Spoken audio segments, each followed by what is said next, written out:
கர்த்தருக்கு பிரியமானவர்களே, ஒவ்வொரு நாளும் நம் தேவன் நம்மை வழிநடத்தி கொண்டிருக்கிறார் இல்லையா? கர்த்தர் எப்படி வழிநடத்துகிறார் என்ற தலைப்பிலே நாம் இது தியானிக்கிறோம் இல்லையா? நம் தேவன் நம்மை எப்படி வழிநடத்துகிறார்?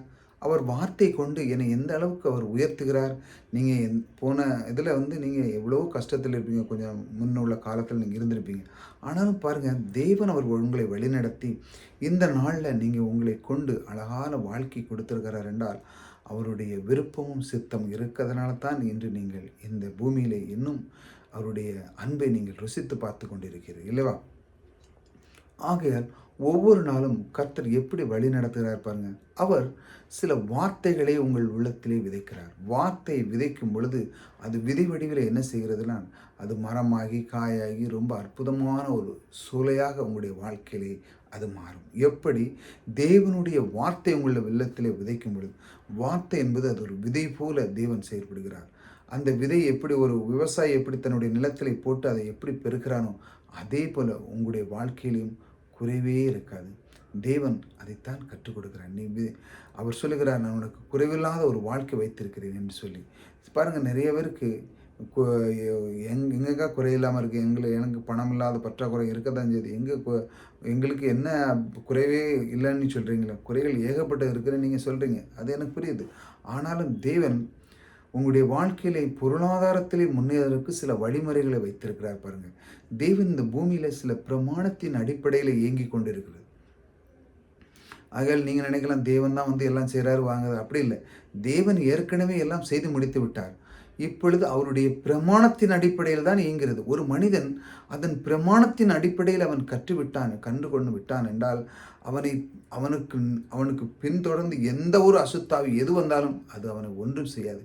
ஏனென்றால் அவன் தேவனுடைய பிரமாணத்தை அறிந்து விட்டான்.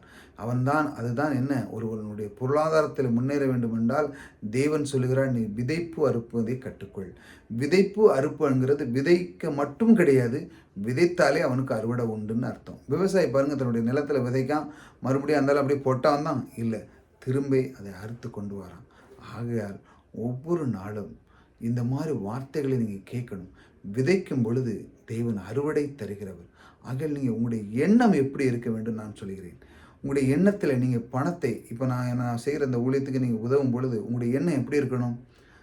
கர்த்தாவே, நான் இந்த ஊழியத்துக்கு இவர் செய்கிற ஊழியத்துக்கு நான் விதைக்கிறேன் என்று சொல்லி நீங்கள் என்ன பண்ணணும்? அதை விதையாக எண்ணி விதைக்க வேண்டும்.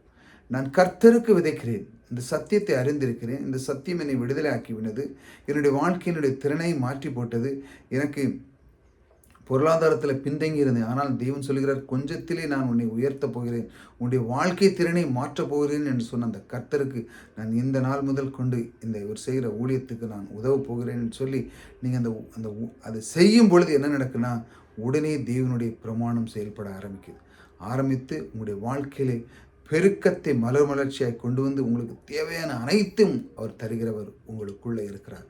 ஆகையால் இந்த மாதிரி வார்த்தைகளை கேளுங்க. விதைப்பை விட்டு விடாதீங்க. அப்படியே வார்த்தை பாருங்க, என்ன சொல்ல பாருங்க. துன்மார்க்கனுடைய நினைவுகள் கர்த்தருக்கு அருவருப்பு. துன்மார்க்கன் பாருங்க, அவன் என்ன செய்வான், இப்படி இருக்காத அப்படி இருக்காத, இதை செய்யாத அதை செய்யணும், இதையாட்டு உங்களை குழப்பி கர்த்தருடைய வார்த்தை கேட்கக்கூடாத அளவுக்கு. இப்போ நீங்கள் கேட்டுட்ருங்க, நிறைய பேர் சொல்லுவாங்க, என்னப்போ இதை போட்டு கேட்டுட்டாக்கா என்ன செய்ய, வா வேறு இடத்துக்கு போ, அங்கே போ இங்கே போ, படம் பார்க்க போ, அதை செய்யும் இதை செய்யும், ஏகப்பட்ட விஷயங்கள் நிறைய நண்பர்கள் இருக்கிறாங்க. ஆனால் உங்களுடைய உள்ளத்திலே பரிசுத்த ஆவியான நின்று நீங்கள் பார்க்குறதுக்கு தூண்டுதல் கொடுத்துருக்கிறார் என்றால் அவருடைய அன்பு, அவருடைய கிருபை, அதே மூலமாக உங்களுக்கு இந்த ஒரு நேரத்தை கொடுத்துருக்கிறார். இந்த நேரத்தை நீங்கள் கர்த்தருக்காக பயன்படுத்தும் பொழுது உங்களுடைய வாழ்க்கை திறன் மாறும். அவர்களெல்லாம் போவாங்க அந்த சடிதியில், அந்த ஒரு நிமிஷம்தான் அவங்களுக்கு சந்தோஷம். ஆனால் உங்களுக்கோ எப்பொழுதும் நித்தியமான ஒரு மகிழ்ச்சி, ஆனந்தம், எல்லாமே தேவன் உங்களுக்கு கூடவே இருக்கு. அவர் உங்களுக்கு வேதனையை கூட்டவே மாட்டார். ஒரு நாளும் அவர் உங்களுக்கு சந்தோஷத்தையும் மகிழ்ச்சியும் நன்மையும் கிருபையும் ஆசீர்வாதத்தையும் பொழிகிறவர் உங்களுக்குள்ளே இருக்கிறார்.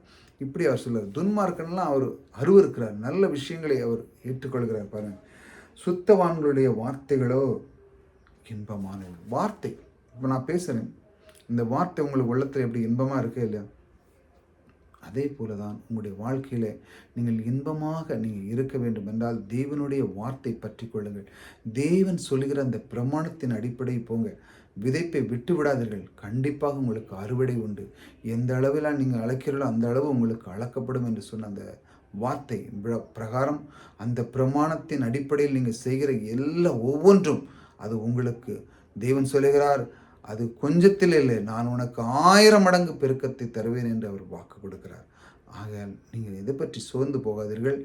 தேவன் சொல்லுகிற அந்த விதைப்பருப்பு பிரமாணத்தை விட்டு விடாதீர்கள். புதிதாக வந்து சப்ஸ்கிரைப் பண்ணி வச்சுங்க. தொடர்ந்து இந்த கர்த்தர் எப்படி வழி நடத்துகிறார் என்று நாம் தொடர்ந்து கவனிப்போம். கர்த்தர் உங்களோடு கூட இருக்கிறார். கர்த்தர் உங்களை ஆசீர்வதிக்கிறார்.